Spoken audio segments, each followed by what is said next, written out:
In today's video, we look at eBay's latest business seller update and see what impact it has on your business. Cue the intro.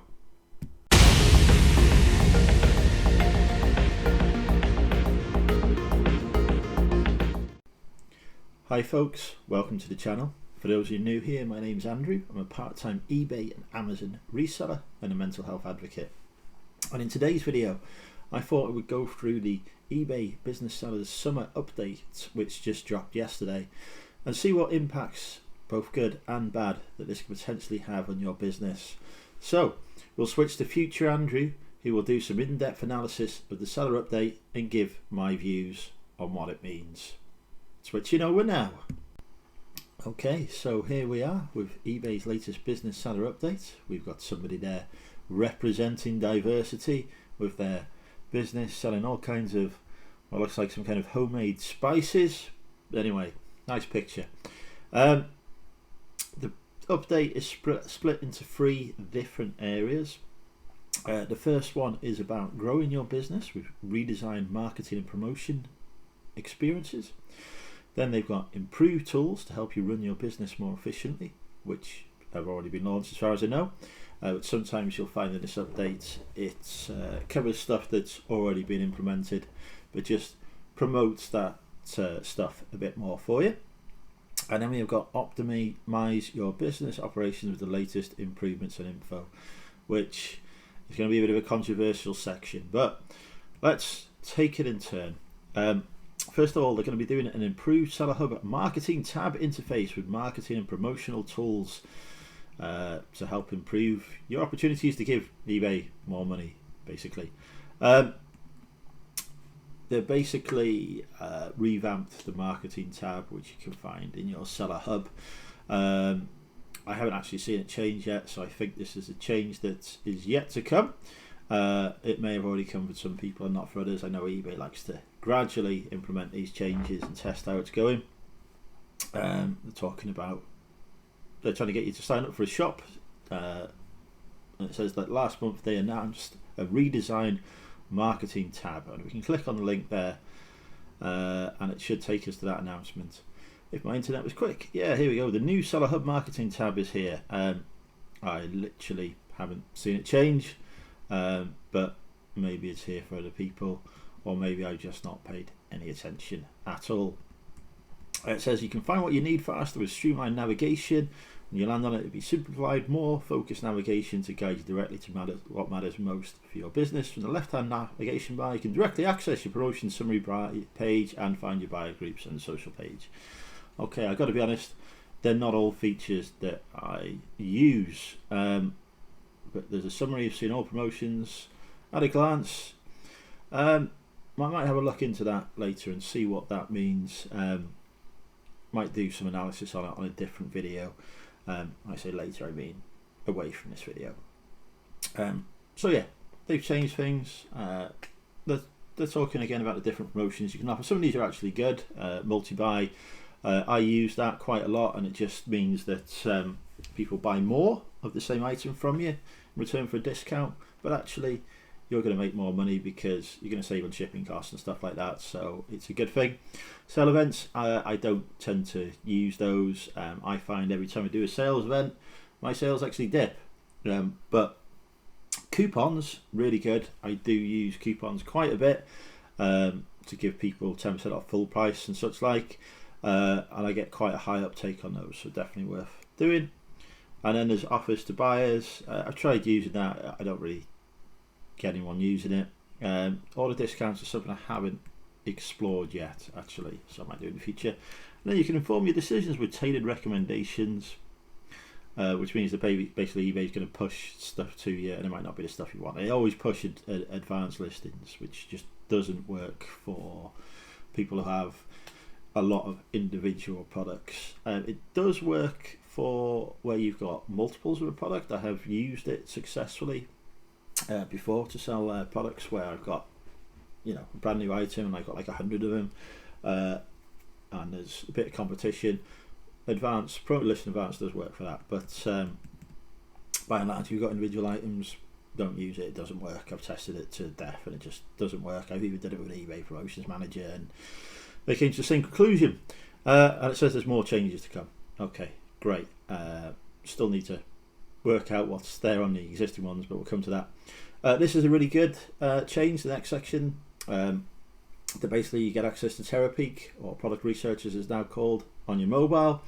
That has already rolled out. I've done a previous video on that. If you look back on the channel, you'll find my views and thoughts on that, but that's a real game changer. You can access up to 3 years worth of sold data now from your mobile phone. Works really well. They have improved it actually since I did that video. You can now filter on condition, which you couldn't do initially, and I believe it's now available on Android too. But yeah, really good feature. I won't delve into it anymore, because if you want to learn more about that, there's already a video on my channel, but best way to learn about it is just to use it yourself. They've also improving how you message your buyers with new desktop messaging experience. I suspect that this is probably going to be like it is on the mobile. So you'll see messages to new buyers in a whole new way on desktop. I actually think that's needed, because I have had issues with desktop messaging before, like not being able to see previous messages and such like, because it comes through individually. It's a bit of a pain. So if they're combining it so it appears as a conversation, like it does on Facebook Messenger, for example, I don't see that as being too bad. I think it's a good change. And it says here you'll be able to see the context of the conversation without hassle having to go through multiple different messages. So that's cool. They're going to print it out in July apparently, but if you want to see it sooner, you can click on the Try It Now link at the top of your inbox, and you can still revert to the classic experience if you want. But yeah, I'd give it a try. I think it's a good thing. We will cover general product safety regulations last, because I think that's going to need the most in-depth look. They have enhanced protections with an improved local post-purchase pickup process. Try saying that one quickly. This is all about collections from your home or business address. They want to cut down on item not received claims and payment disputes. So they've improved the cancellation experience. If a buyer hasn't picked up their item or changes their mind after seeing it, they can request to cancel an order up to 30 days after payment or until the collection is confirmed. I don't necessarily think that's a good thing. That just seems a bit like, why give somebody that long to cancel an order? I don't really understand the logic behind that, because to my mind what that's going to do is it's going to encourage buyers to, make an offer on something, have it accepted, and then wait a month until they get paid to come and pick it up. That just seems completely bizarre. Give them a week maybe. One thing to note as I was exploring this is that you can still cancel the order yourself.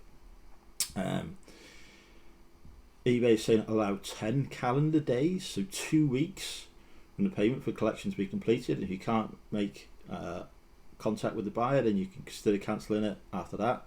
It's still a really long time. So I've got to say, eBay, I don't think that this is a good change, and it's actually just going to encourage people to wait even longer and mess sellers about. So yeah, let me know your thoughts on this in the comment section below, but I'm not a huge fan of it.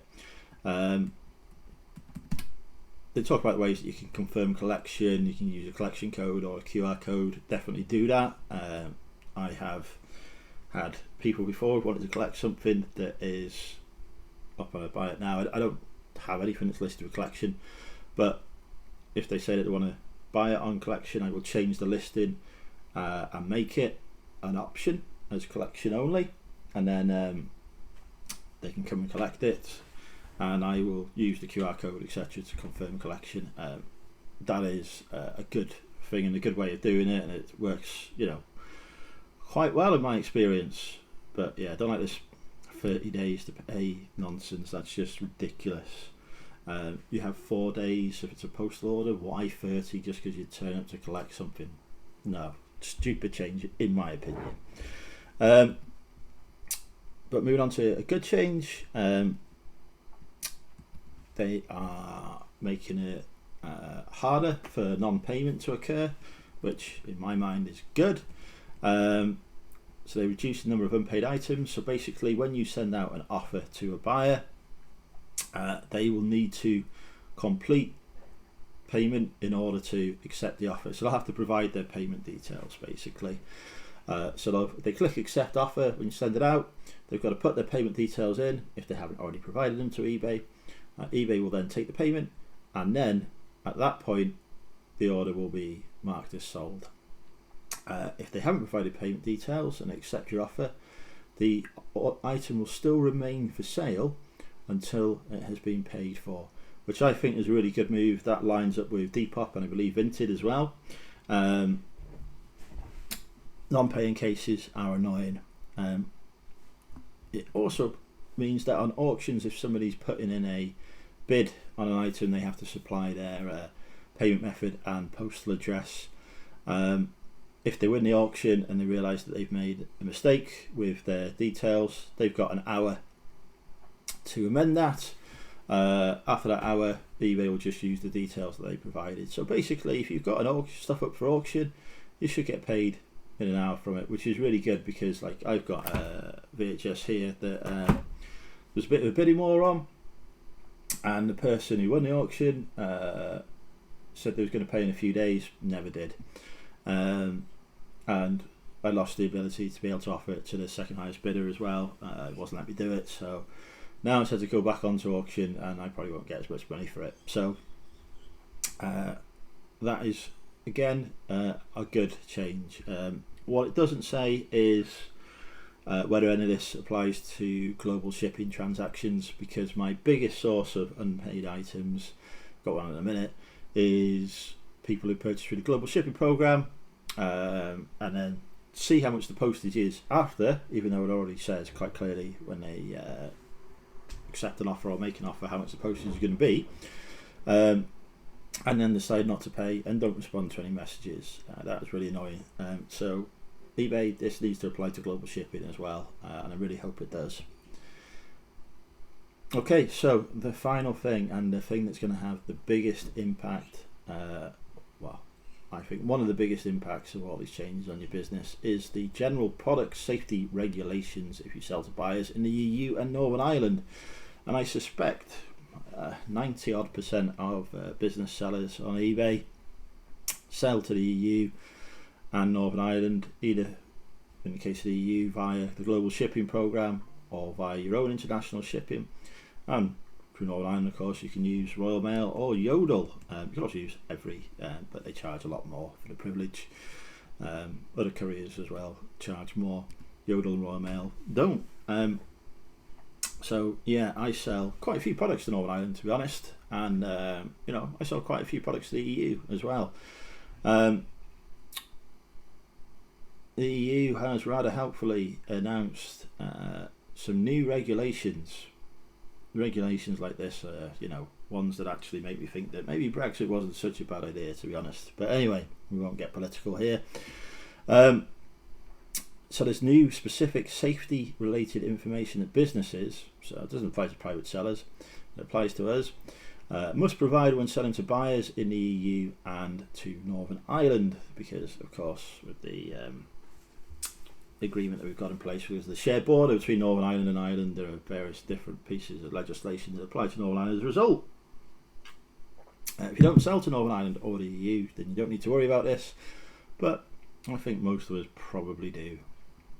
They're saying that there's no action that you need to take at this time because it doesn't come into force until 13th of December 2024, but I would recommend starting to get a bit familiar with this now, what the impacts on your business are, and start planning for when it actually happens. GSPR applies to new second-hand, repaired and reconditioned items sold on eBay. There's a few products and categories that are excluded from the GSPR. The big one is antiques. You can click on excluded categories here and click there, and medicinal products are excluded, food and feed products are excluded, so you know, the things that actually might kill you. Living animals and plants, which I don't actually think you can sell on eBay, but they're just, you know, including it. Genetically modified organisms and microorganisms, animal byproducts, plant protection products, also referred to as pesticides. which again, so basically they already know it's going to not be safe for people. So I can see why they'd add pesticides to it, because you're not going to swallow that unless you're really stupid. Aircraft. So if you're selling an aeroplane, don't worry.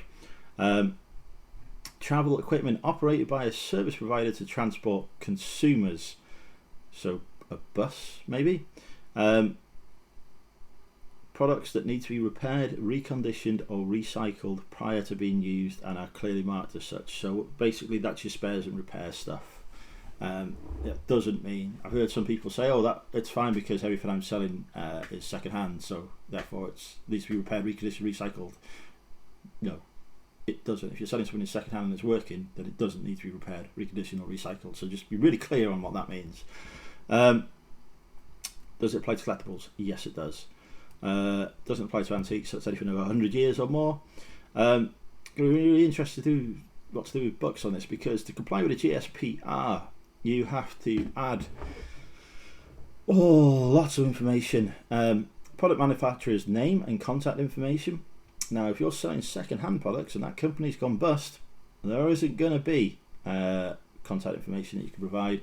Although, you might be lucky and find some contact information for that manufacturer that was relevant at the time they were in existence.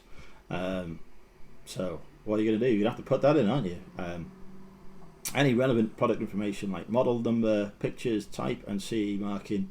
I'm assuming that you can upload a picture to say it's CE safe or stuff. There will be a lot of second-hand products that aren't, because they predate CE. They want product safety and compliance information like safety warnings, labels and product manuals in the local language. You don't know where your item is going to sell to on GSP until after it's sold. So are we going to have to put, what are the 26 countries in the EU at the minute? Could be wrong on that. All with different languages. Does that mean we're going to have to put 26 different languages of manuals and stuff, and safety warnings just like on a listing, even though that item doesn't come with any of that? That's going to be quite difficult to do, and I'm really not sure how that particular aspect is going to be managed. It's fine if you've already got something that includes that, but I'm thinking if I buy something now in the shops, brand new, it might have 4 or 5 different languages on it, but it's not going to have more than that. It's not going to have every single language that exists within the EU on. It just isn't. It will have the most common. So yeah, don't really understand how that's going to work. Just some nonsense from eBay about what a good thing it is, which is just nonsense.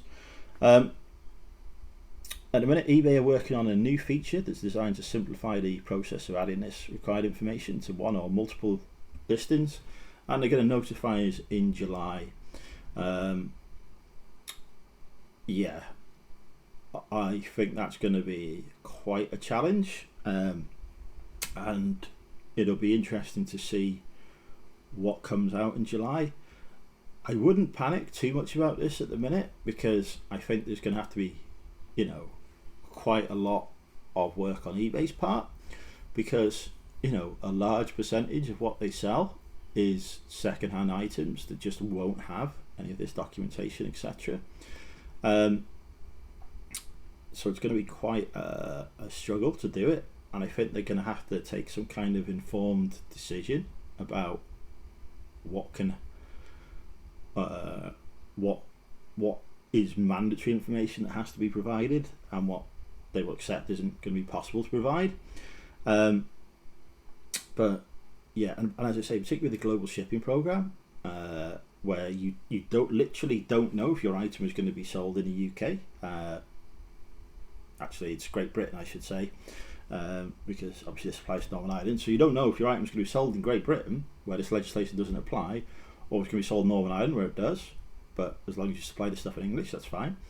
Or if it's going to be sold in the EU, where it could go to any country in any language. So yeah, that's going to be really difficult. So I think eBay are going to have to think really hard about how that works in global shipping.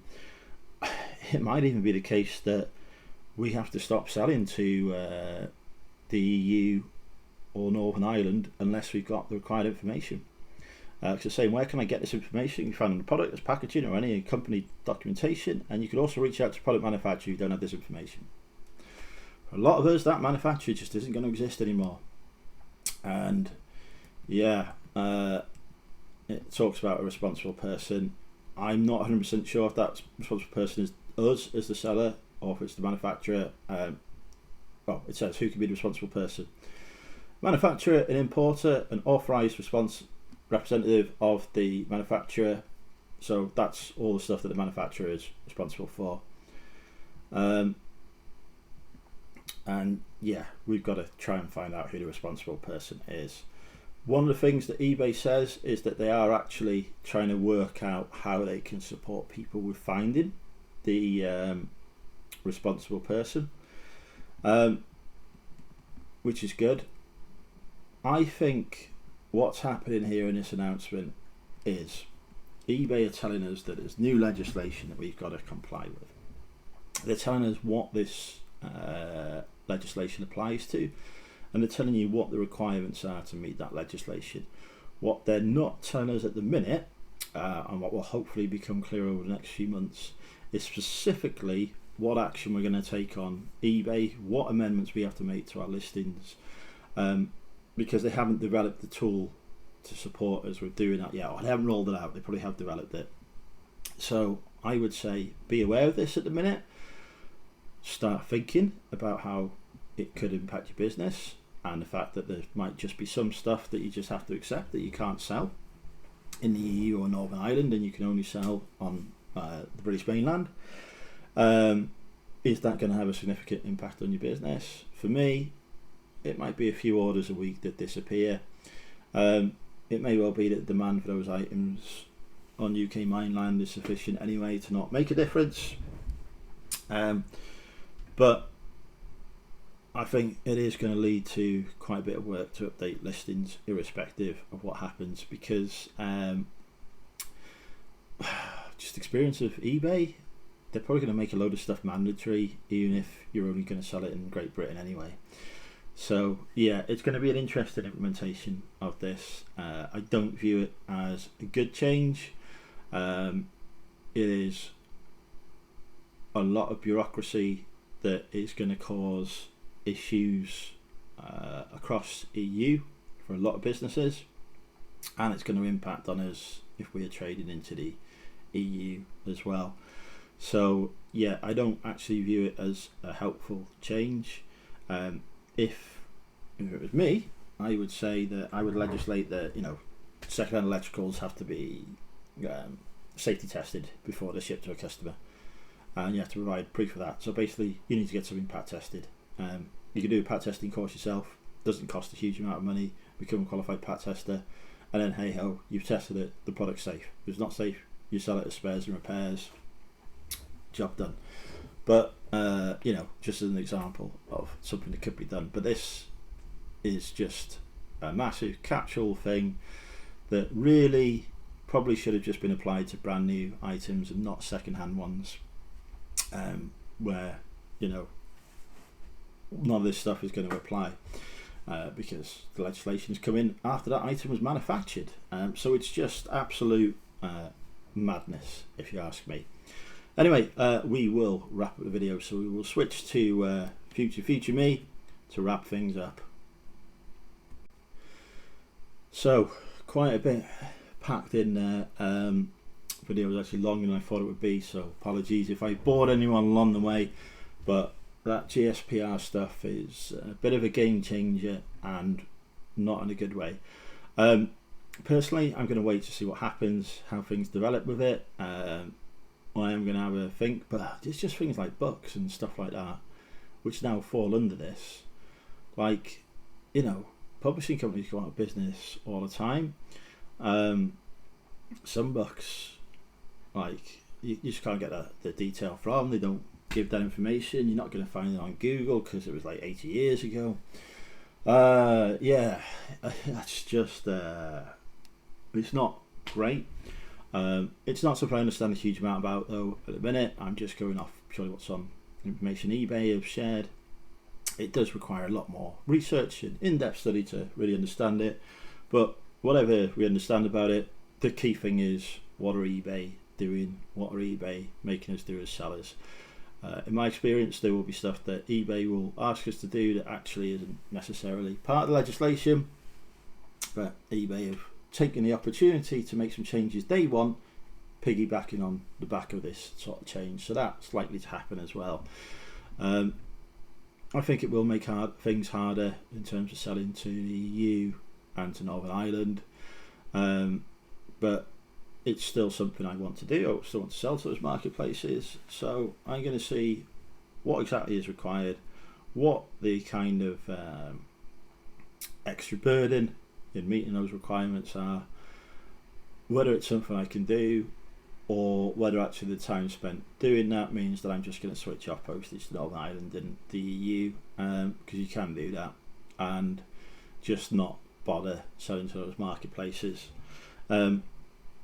But we may also find that if there is a negative impact on the second-hand markets in the EU, or on the new markets in the EU, there might be a bit of a backlash against legislation as well, and things might change as a result. Who knows? It's not here yet, but it's something we need to be aware of, we need to start planning for, and we need to start watching our seller updates, looking on our seller hub to see when eBay have launched the stuff in July that they're planning on launching.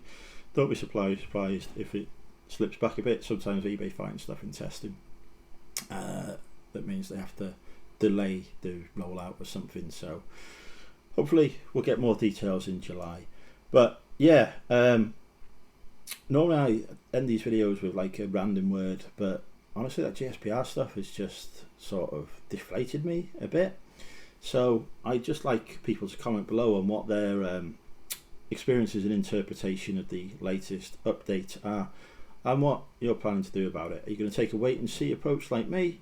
You're going to be a bit more proactive? Are you going to try and understand what's going on? Let me know. Anyway, thanks for watching. Bye for now.